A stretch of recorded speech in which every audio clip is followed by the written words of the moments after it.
dalam artian ketika memang berbicara ke sana kita juga harus sadar bahwa kita ini yang akan menentukan 40 tahun ke depan generasi selanjutnya akan dibentuk seperti apa.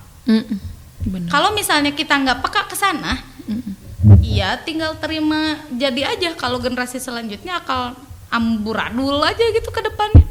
Karena ya betul tadi yang disinggung oleh Teh Sasa gitu terkait ya kita sebagai ya mungkin hari ini giliran kita gitu selaku Gen Z bagaimana menyikapi perkembangan atau misalnya pola yang seperti apa yang harus kita tekankan terhadap pendidikan karakter terhadap anak, kemudian cara ngasuh kitanya sendiri itu seperti apa gitu. Kita perlu paham dulu Teh, dan kita perlu sadar pola, kemudian penyampaiannya seperti apa.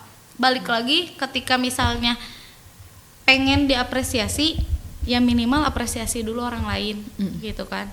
Pengen dihargai minimal hargain dulu orang lain. Seminimalnya hal-hal seperti itu bisa jadi contoh ketika dilihat oleh anak usia dini.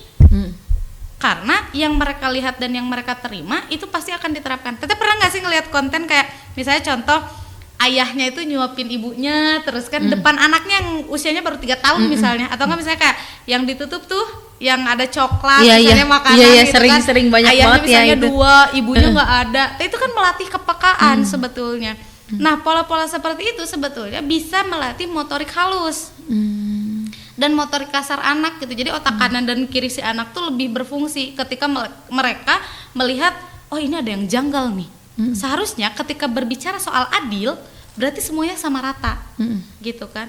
Berbicara tentang kesesuaian, oh berarti harus berdasarkan tempatnya misalnya kan kayak gitu. Nah ketika